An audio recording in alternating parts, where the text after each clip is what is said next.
Morning. It's like 11:30 in the morning, so it's still morning. I can still get away with that. It's later than usual. I was up at 5:30, but it is later than it usually would be.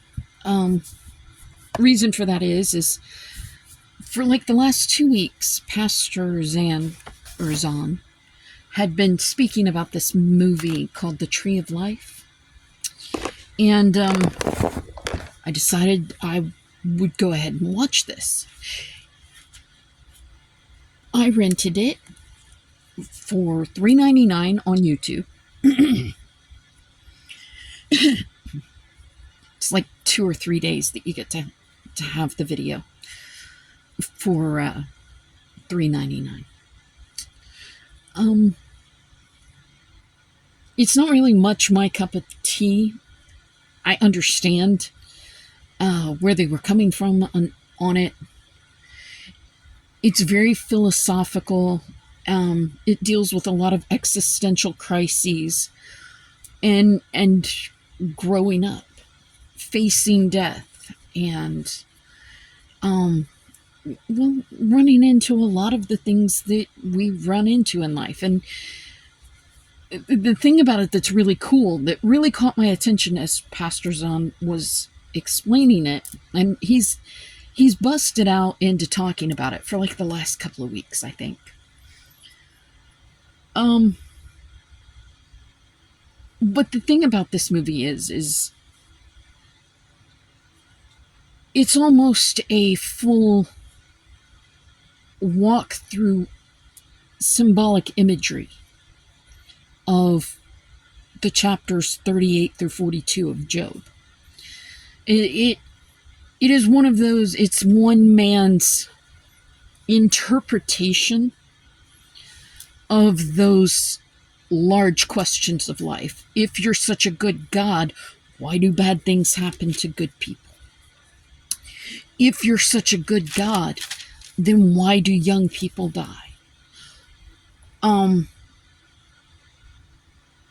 Does God really love you? You know, what was the point in making us if we're all just going to die? It deals with a very big portion of that. And we know from having read Job actually deals with a large amount of those questions, because we ask those things. Why? And I remember hearing back in the 1980s about a book that was written, why do bad things happen to good people? That was the name of a book. It's been a continual question throughout the dawn of humanity's concept of self. From the time we got to the point where we could think beyond just survival and got to the point where we could actually have some sort of an existential understanding of ourselves, that has been one of the major questions. Why does God, if God is so good, why does God let bad things happen to good people? Why does God let us die? Why, if we do everything right, do we have to die, or do we have to suffer? And it was interesting. Again, when I sit down to watch a movie, I'm not the big philosophical existential crisis kind of alleviation individual. That's not what I really look at movies for. Most of my movies are of the popular nature, and they are generally action flicks. I don't go in for chick flicks much anymore.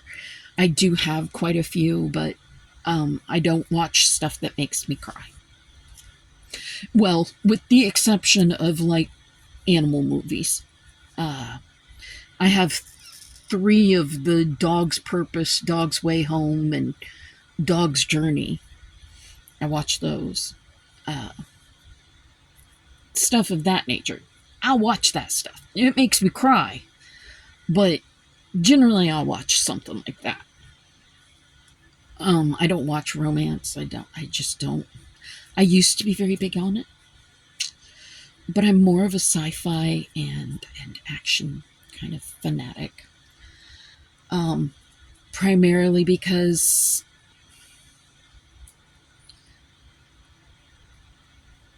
romantic movies, well, they don't appeal to me. Um, I've seen the day-to-day true life romance, and I have been exposed to that through several of the relationships that I have watched throughout my life. My mom and dad are a perfect example. They're like teenagers. They are. They're like teenagers, and they've been married for probably, 57, 56, 57 years. And they still like each other. That's the thing. They are each other's best friends. My grandparents were the same way. I honestly, I don't know what exactly happened to my Grandma Hills. I would say she probably died of a broken heart. She died at a point in a time when I just don't have a whole lot of memory. I my my other grandparents, they adored each other. My dad's mom, she didn't, for about 9 years. The only one that could get her out of her slump was her sister. I have seen what real romance looks like. And so rom-coms just really don't. It's not my thing. Not that I won't watch them and enjoy them, but it's not something I'm going to sit and play over and over again. But at any rate, sorry. I did sit down and watch Tree of Life. It was really good. I just know that I currently, right now, I am at a place where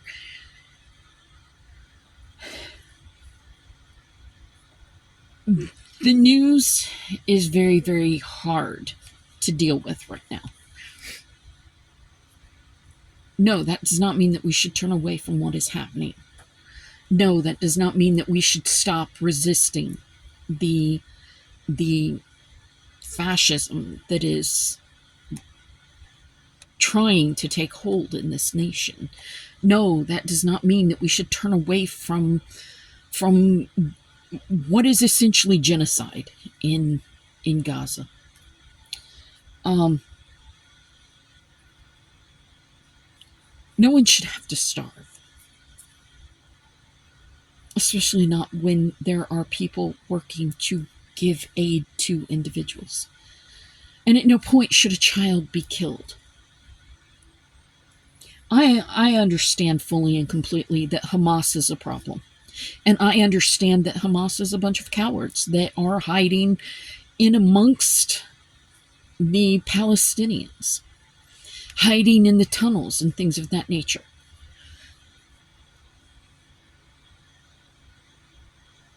But sinking down to their level is not ever going to resolve the issue. It's only going to create more anger and hatred among the Palestinians for the Israelis.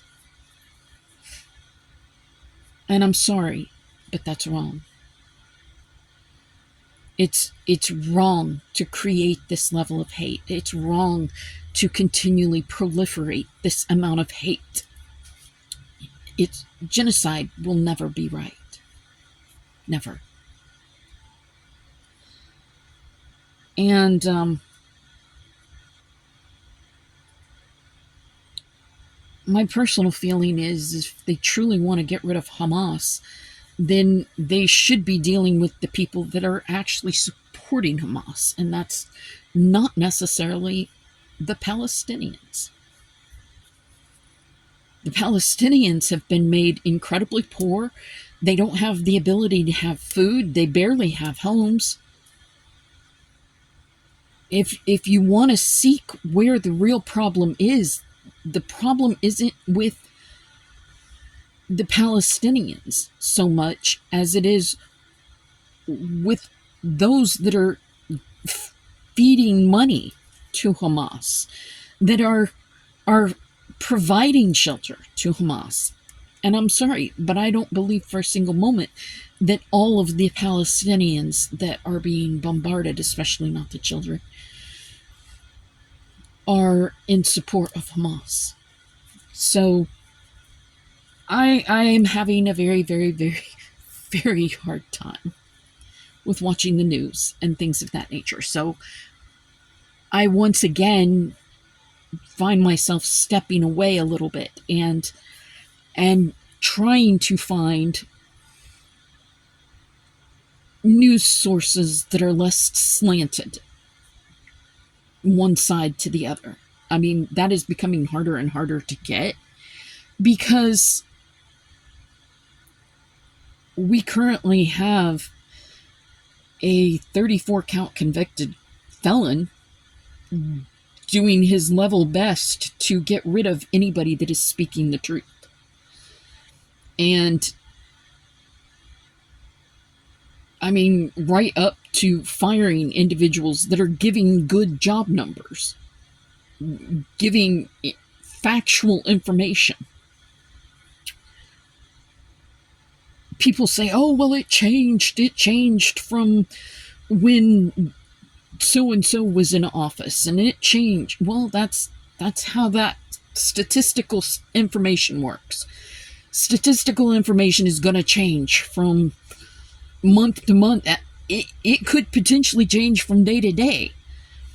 You got to be paying attention to it to stay on top of things, but at the same time, you have to be aware of how things are going to continually change. And saying that the numbers got updated right before the election, well, yeah, they did, because the numbers are always being updated. Firing an individual because they gave you factual information doesn't help. Suing individuals and companies for stating factual information does not help. It just makes it harder to find the truth. So I've been trying to follow AP a lot, which of course has been defunded because they speak the truth. I've been trying to follow a lot of PBS. I have always done that because they speak the truth. And because, they don't give you slanted ideas of what history was really like. They tell you what history really was like. So, I've been having a harder time finding that stuff. Just make sure that you take the time. I know it's not easy. I know it's not. I find it very difficult right now. But take the time, if you need to step away and find some level of balance within yourself, so that way you can look at and approach the rest of everything going on with some level of calm about you. Because hard as it may be to believe, we haven't even been here for a year. It's a long, hard slog facing us. It's not fun. So just keep that in mind. We are going to read chapter 7 of Ezekiel. The end has come. On that positive note, sorry, the end has come. Chapter 7. The word of the Lord came to me, Son of man, this is what the sovereign Lord says to the land of Israel. The end has come upon the four corners of the land. The end is now upon you. I will unleash my anger against you. I will judge you according to your conduct and repay you for all your detestable practices. I will not look on you with pity or spare you. I will surely repay you for your conduct and the detestable practices among you. Then you will know that I am the Lord. This is what the sovereign Lord says. Disaster, an unheard of disaster is coming. The end has come. The end has come. It has roused itself against you. It has come. Doom has come upon you, you who dwell in the land upon the mountains. I am about to pour out my wrath on you and spend my anger against you. I will judge you according to your conduct and repay you for all your detestable practices. I will not look on you with pity or spare you. I will repay you in accordance with your conduct and the detestable practices among you. Then you will know that it is I, the Lord, who strikes the blow. The day is here, it has come. Doom has burst forth. The rod has budded, arrogance has blossomed. Violence has grown into a rod to punish wickedness. None of the people will be left, none of that crowd. No wealth, nothing of value. The time has come, the day has arrived. Let not the buyer rejoice, nor the seller grieve. For wrath,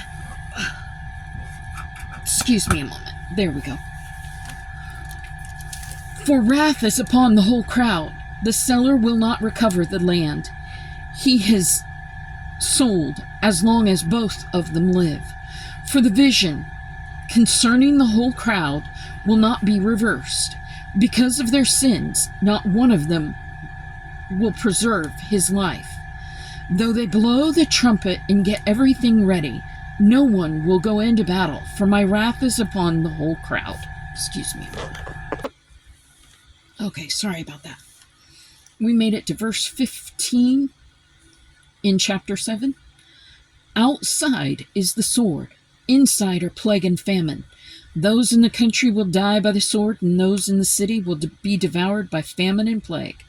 All who survive and escape will be in the mountains, moaning like doves of the valleys, each because of his sins. Every hand will go limp, and every knee will become as weak as water. They will put on sackcloth and be clothed with terror. Their faces will be covered with shame, and their heads will be shaved.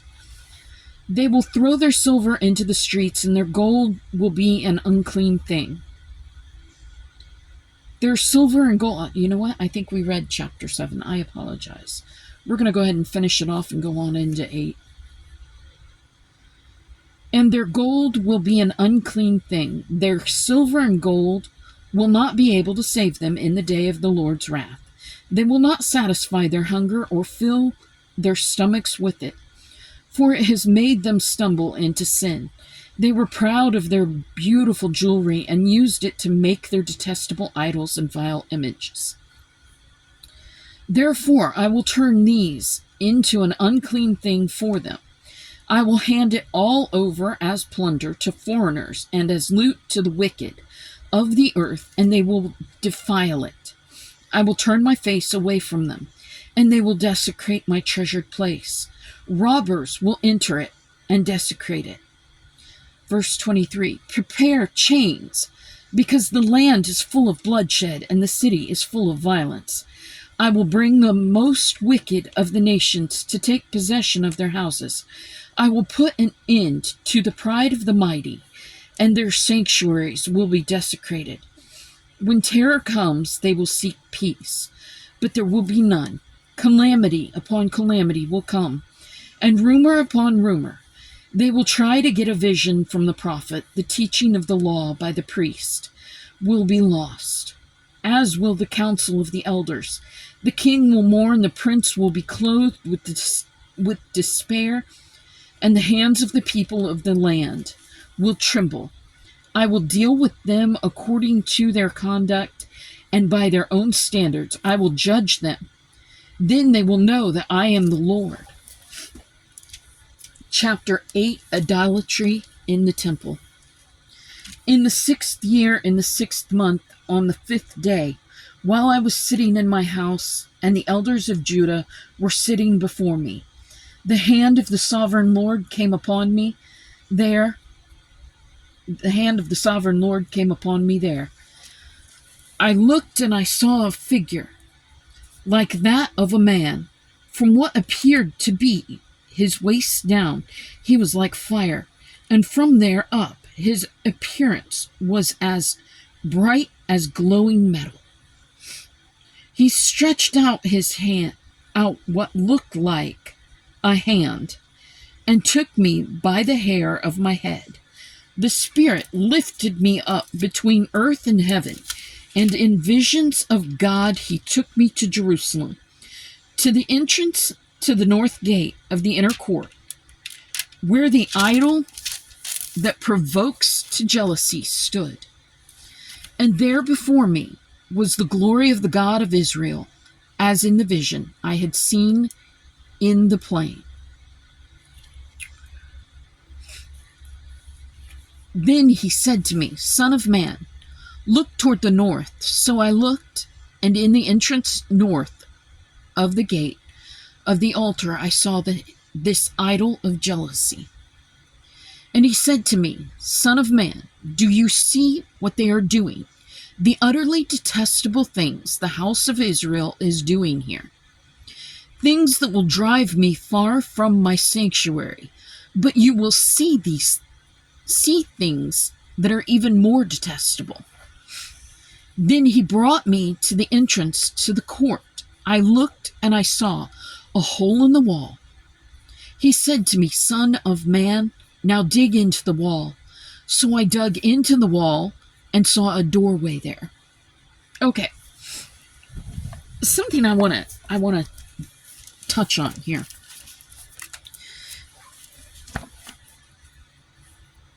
From the end of Chronicles and the Isaiah, Jeremiah, here again in Ezekiel, we have seen repeatedly spoken that the Israelites allowed God's temple to become desecrated by all of these other idols and by all these other altars to all these other gods.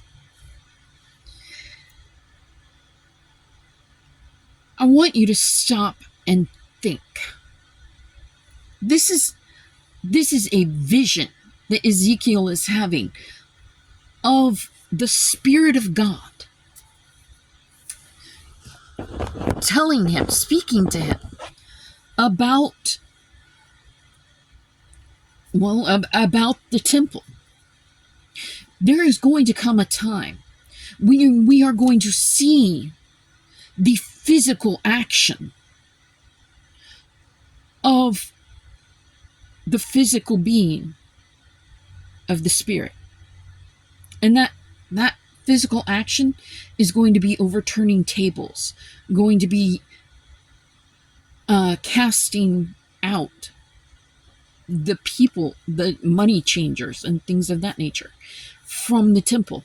Again, it will happen because Jesus is going to do this.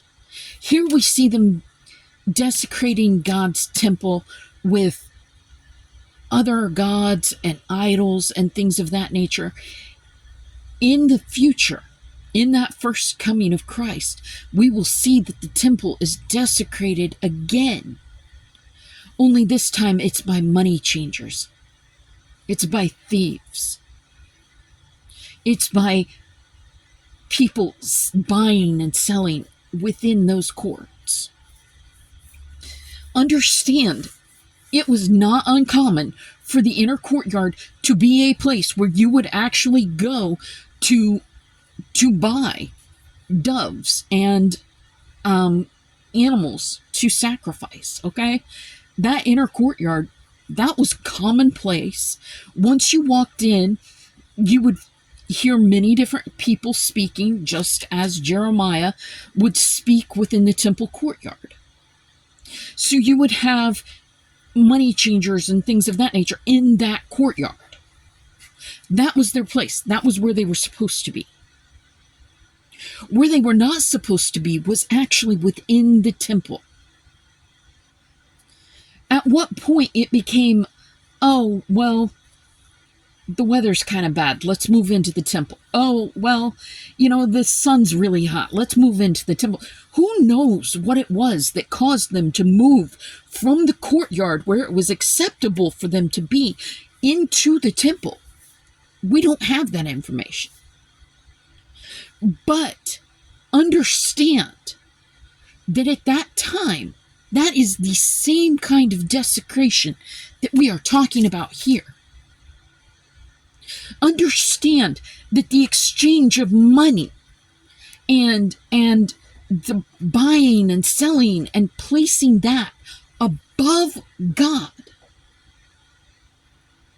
by putting that in the temple, it becomes a type of idol worship. It becomes more important than the God that we serve and should serve, as though God is holy. So, as we go through this, really understand that this is not the only time that the Spirit is going to come into the temple and begin thrashing things. The Spirit took Ezekiel in a vision and began telling him, this needs to go, this needs to go, this needs to go, this is all wrong, this is not okay. It was those little things, just like them getting in. It didn't, let me put it this way. The idols didn't start off in the temple. This was not just a small little one-time thing. This was not, oh, hey, let's just move everything in. Understand that this started as a process. Okay? The idolatry, the blasphemous behavior, it began as a process. How did that process start? It started outside of even the courtyard. It started outside of even the city. And then, in the palace, Solomon started inviting in women that had other gods. He didn't make them change their religion. He didn't make them stop worshiping their gods. He permitted them to have their worship areas within the city, within the palace, because, had to provide for them. That invited it in. And we're talking years upon years upon years of this growing. And the more that things were invited in, the less problematic it became to do wrong, until finally inched its way into the temple.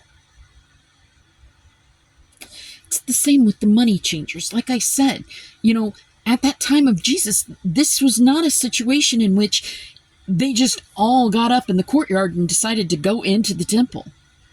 This would have been a slow little change here and there of, really, I'm feeling flushed. I need to come into the temple. But I can't just quit working because I've got to have the money for my family. So I'll just sit here in the temple. It's right next to the door.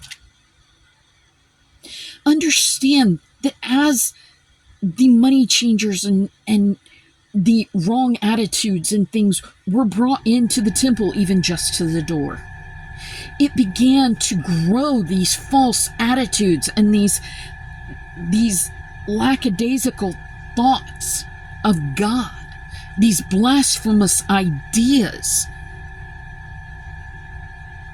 And as they grew, it began to impress the people less and less that these were the wrong things to be allowing in the temple of God. We're seeing a lot of that today in the United States with our churches. Oh, but they say they're against this, so they must be okay. Let's push their politics in our church. Well, they say that they're Christians, so we want to push their politics a little bit more. Well, what that other side is saying is just completely wrong. We don't want them to have another ounce of power. Do you see what I am saying? It does not begin as outright hate. It does not begin as the full boil that it becomes. It is the small, little actions that seem harmless. And it's the same with our lives. It's just a little white lie. It's not that big a deal. Well, it's just a little judgment. It's not that big a deal. I don't like the way she's dressed today. I'm going to go tell her she's going to burn in hell. I'm still supporting God, so it's not that big a deal.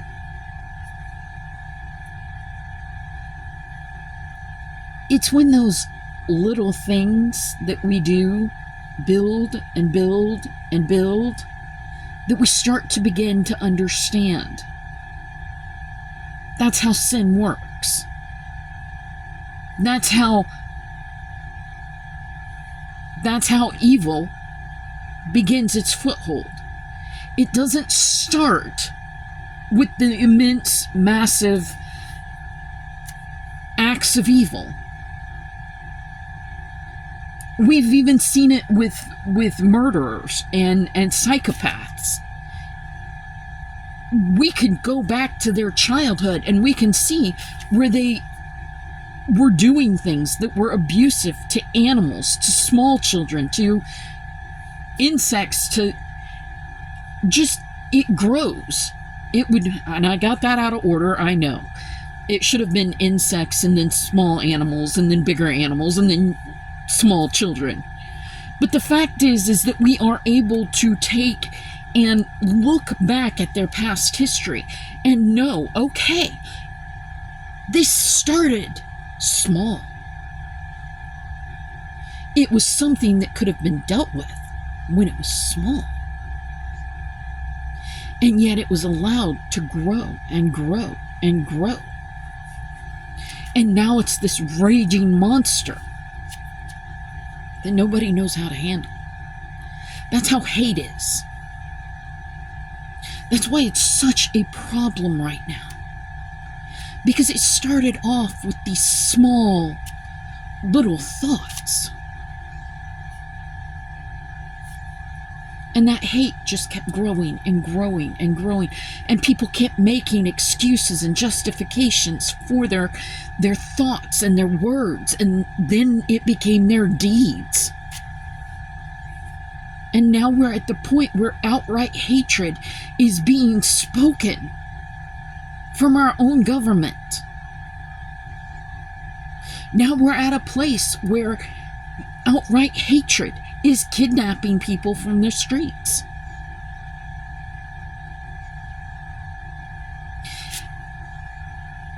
Nothing ever starts at its worst point. It always starts out small.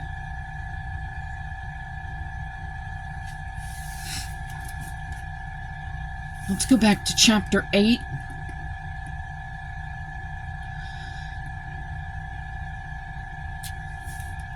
Verse 6. And he said to me, Son of man, do you see what they are doing, the utterly detestable things the house of Israel is doing here?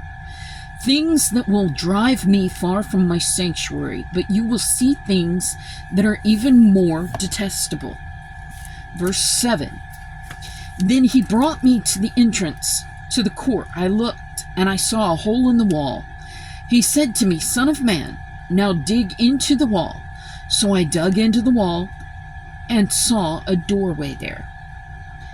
And he said to me, Go in and see the wicked and detestable things they are doing here. So I went in and looked, and I saw portrayed all over the walls all kinds of crawling things and detestable animals, and all the idols of the house of Israel.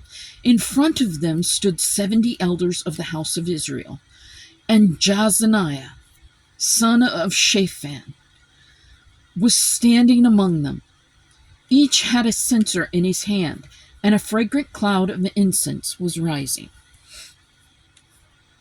He said to me, Son of man, have you seen what the elders of the house of Israel are doing in the darkness, each at the shrine of his own idol? They say, The Lord does not see us. The Lord has forsaken the land. Again he said, You will see them doing things that are even more detestable. Then he brought me to the entrance to the north gate of the house of the Lord, and I saw women sitting there, mourning for Tammuz. He said to me, Do you see this, Son of man? You will see things that are even more detestable than this. He then brought me into the inner court of the house of the Lord, and there at the entrance to the temple, between the portico and the altar, were about 25 men, with their backs toward the temple of the Lord and their faces toward the east. They were bowing down to the sun in the east. He said to me, Have you seen this, Son of man? Is it a trivial matter for the house of Judah to do the detestable things they are doing here? Must they also fill the land with violence and continually provoke me to anger? Look at them putting the branch to their nose. Therefore I will deal with them in anger. I will not look on them with pity or spare them. Although they shout in my ears, I will not listen to them. What does it mean to put a branch to their nose? This obscure phrase is not found elsewhere in the Bible. It could perhaps be rendered, are a stench to my nose, illustrating how offensive the people's idolatry was to God, or it may be part of a pagan ceremony involving the worship of nature. I don't know, that's just what the note gives us. I don't know the exact way in which it's worded in the Hebrew, and I don't have a clue as to how it was translated. I imagine if it is like many other words, it has many different translations.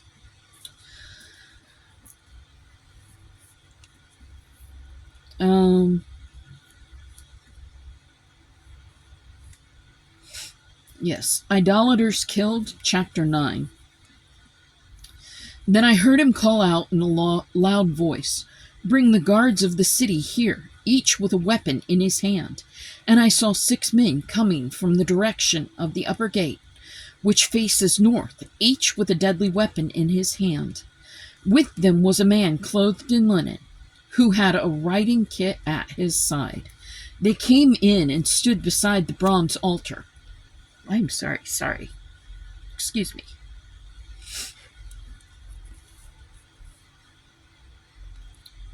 Now the glory of the God of Israel went up from the cherubim, where it had been, and moved to the threshold of the temple. Then the Lord called to the man clothed in linen, who had the writing kit at his side, and said to him, Go throughout the city of Jerusalem, and put a mark on the foreheads of those who grieve and lament over all the detestable things that are done in it. As I listened, he said to the others, "Follow him through the city and kill, without showing pity or compassion. Slaughter old men, young men, and maidens, women and children. Do not touch anyone who has the mark. Begin at my sanctuary." So they began with the elders who were in front of the temple. Then he said to them, "Defile the temple and fill the courts with the slain. Go." So they went out and began killing throughout the city. While they were killing and I was left alone, I fell face down, crying out, "Ah, sovereign Lord, are you going to destroy the entire remnant of Israel in this outpouring of your wrath on Jerusalem?" He answered me, "The sin of the house of Israel and Judah is exceedingly great, and the land is full of bloodshed, and the city is full of injustice. They say, 'The Lord has forsaken the land, the Lord does not see.' So I will not look on them with pity or spare them, but I will bring down on their own heads what they have done." Then the man in linen, with the writing kit at his side, brought back word, saying, "I have done as you commanded." Okay, give me just a second. The writing kit, it's the scribe's kit. It actually would be something that would hang from their belts. Here. This was a small case hung from the belt to carry the scribe's writing equipment. Items such as reed pens, a knife to sharpen the pens, and ink. Some think it may be related to the Egyptian writer's palette. A wax writing tablet that included receptacles for pens and ink. Okay, so this is an individual, and again, remember, we're still in the midst of, we're still in the midst of Ezekiel's vision. So understand that this individual that's going out is going out and taking that marking kit, that writing kit, and actually physically is writing upon the heads. Okay, this is what Ezekiel sees, writing these marks upon the heads. Let me see. Put a mark on the foreheads. So essentially, this is a mark on the forehead of all of the people that are grieving, that are saddened by what they see within the temple. God says to go out and mark them, so that way they're not killed by the ones that follow after him. This is reminiscent. Mind you, this actually, Revelations will be reminiscent of Ezekiel at some point in time, because you will find that those that take the mark, that accept a mark in Revelations, are the ones that will not be welcomed. They are the ones that have rejoiced in all of the evil and the things that have been going on, and they take that mark upon their head or their hand. It's not incredibly clear. It is in Revelations. We'll get to it. But understand, this is the flip side of it. God says that there are so few people within Israel, within the remnant of Israel and Judah, there are so few people that truly see with sadness in their heart what is happening within that temple. And so those are the ones that get the mark. The others are killed by sword, famine, or plague. The sword would be the war with Babylon. The famine would be from the siege, and the plague would come from the fact that you have dead bodies laying everywhere. That is just a scientific fact. Once again, we go back to how it was with Egypt, and from the time that the blood began coming from the water or whatever it was that was red that made the water look like blood, that began to create a die-off of the animals that lived within the water. That then created the other plagues, and it took one upon each other. We could actually walk through it with science. That is the same situation here. Understand that when you start having a lot of dead people, or you start having a lot of soldiers coming in that are wounded, and you don't have enough people to treat them, and then you start having people dying of famine because of a siege, then you start having disease break out. Because those bodies are not going, there's not going to be enough. God's already spoken about it. There's not going to be enough people to be able to dig the holes to bury all the dead. And so there are dead laying everywhere. And as those dead begin to decay, there is disease and bacteria that is being breathed in, being consumed around, and it is creating more disease and death. Understand, once again, I don't know how to get this across, but God does not need us to fight God's battles. God does not need us to defend God. Christ didn't tell the apostles to go out and defend Christianity. We don't have to do that, because God is capable of taking the situations that occur because of the consequences of actions and choices and turning all of that into the very things that God said would happen.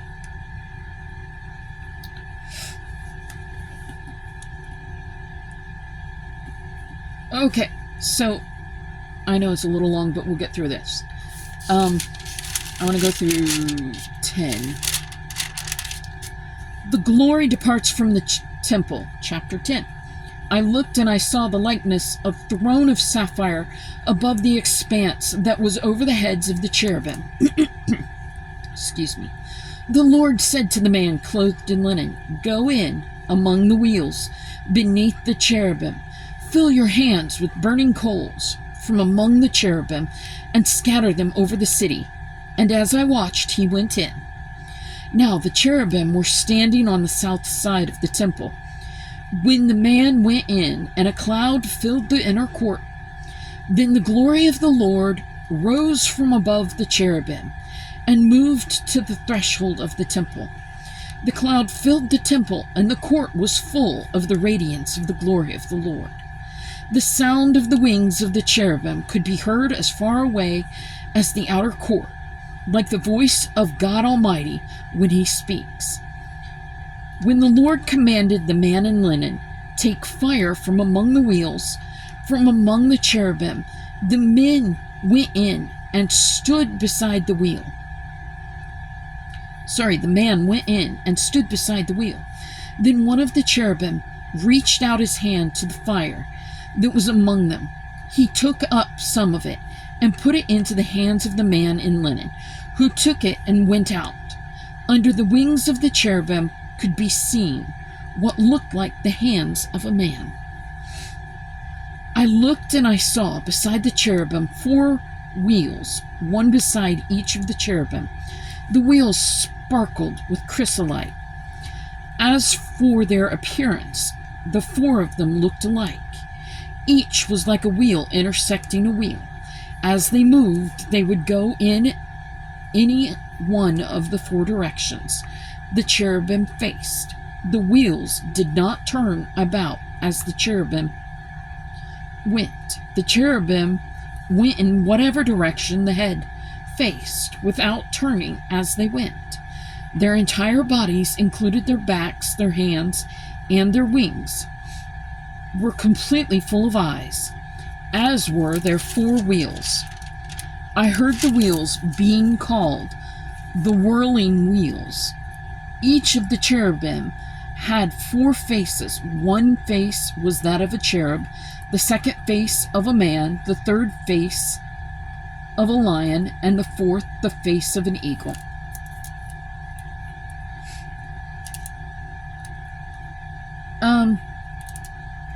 Again, this is, according to the notes, the Ezekiel was referring to them as cherubim to help with the recognition between these creatures and the cherubim that were on the Ark of the Covenant, that protected the holy seat.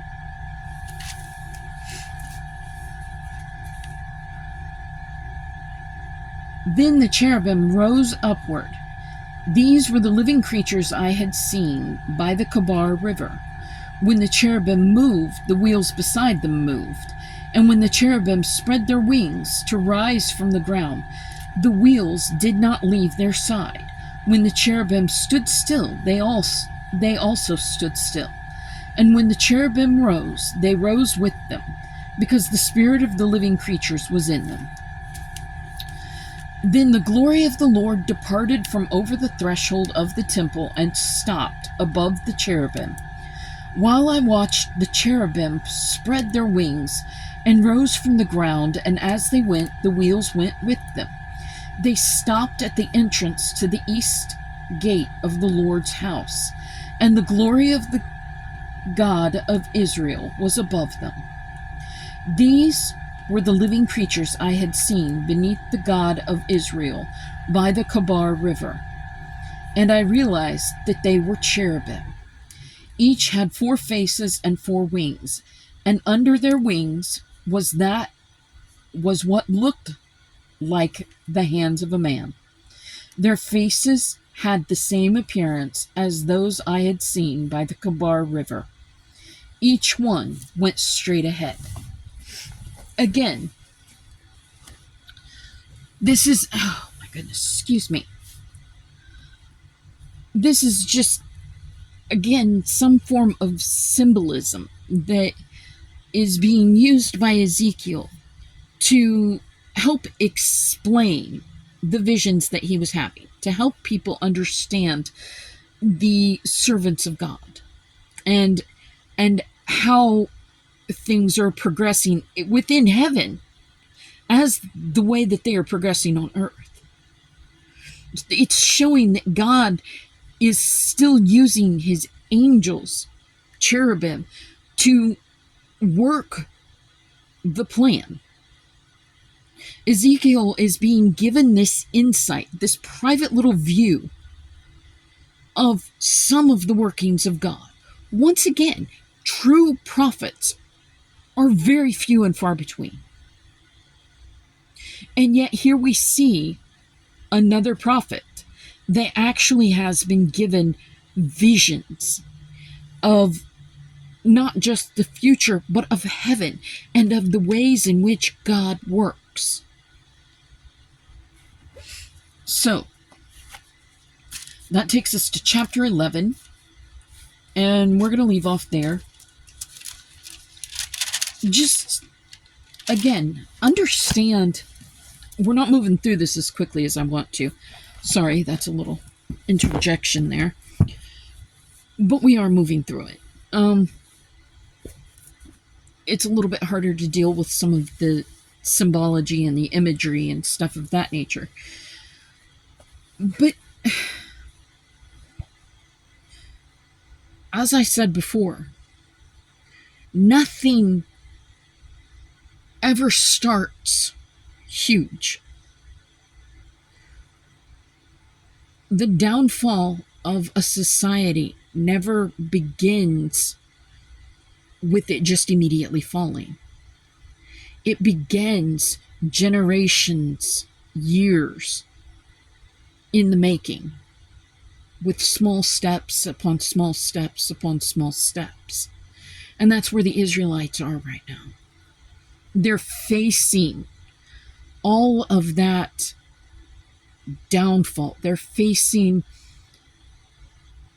all of the consequences of the choices that have been made for generations upon generations. And they are now, having let the little things slipped by, they are now faced with the gigantic situations that have come up due to the lack of concern and dealing with the small things. Again, downfalls of civilizations never start with this one big war. You can look back at Rome, you can look back at Greece, you can even look back in China's history to the imperial kingdom, or to the time of the Khans. The fact is, all over this world, Russia, the time of the Tsars, the Vikings, every nation has had, each and every society has had this time of expansive growth. But during that expansive growth also starts up the small seeds of discord, and eventually desolation. So nothing ever starts off as just one big problem. It's always little problems. And the little problems are something that can be dealt with. The little problems are something that can be solved. By the time you get to the big issues, well, then it takes a big problem. It takes a big solution to solve a big problem. Let's go ahead and say our prayer, and we'll go on about our day. God, my holy Lord, my King and Savior, mighty and merciful in all your wondrous ways. Jesus, lover of my soul, friend of my spirit, husband of my life, we cannot thank you enough for your mercies and your graces, God. We know that you love us, and we come seeking your truth, God, seeking your mercy. Forgive us our many sins. We know they're many. We also know you're merciful and loving. We ask that you put your hand of protection over us, our family, our friends. Help be with those that are in need right now, God. Help us to remember that you placed us as caretakers over this earth. And that doesn't just mean caretakers over our own families, but over your family.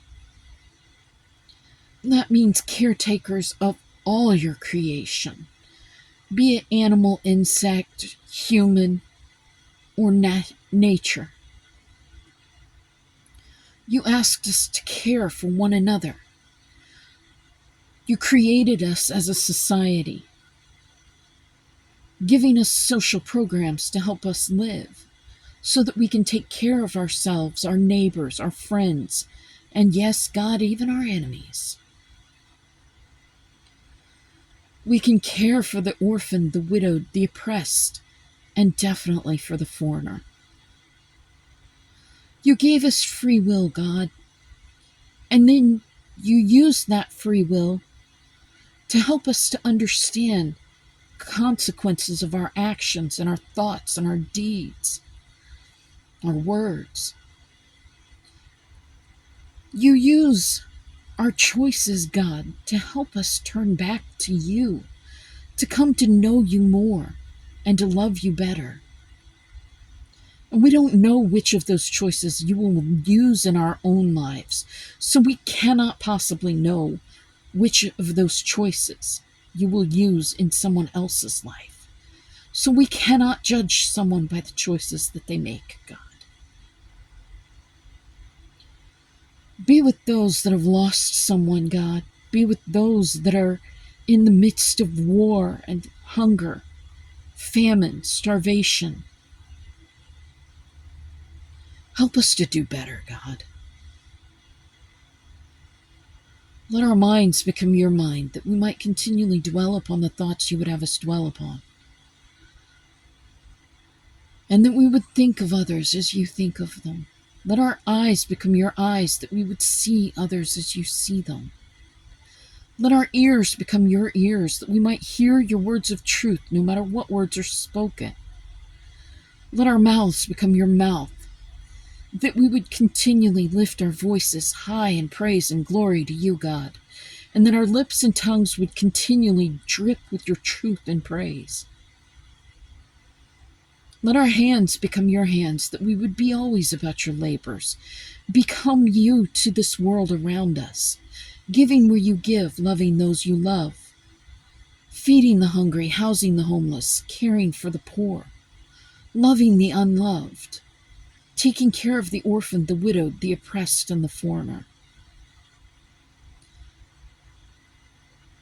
helping others when they make the wrong choice, by just being there and holding them sometimes. Let our feet become your feet, that we might continually be on your path of righteousness, so that when others follow us, they would in fact follow you. Let our hearts become your heart, Lord God, that we might continually love others as you love them, that what breaks your heart would break ours. And let your merciful heavenly Spirit fall down upon us, Lord God. Let us be filled to overflowing with your love and your light. And God, let us radiate with the warmth and glory and beauty of your love and truth and spirit. Let us be so filled to overflowing that no one can come into our presence and walk away not knowing you. We beg it of you in your holiest, mightiest, most glorious name, Jesus. We say amen. Please go about your day. Be kind to yourself and others. Have a great day. See you tomorrow.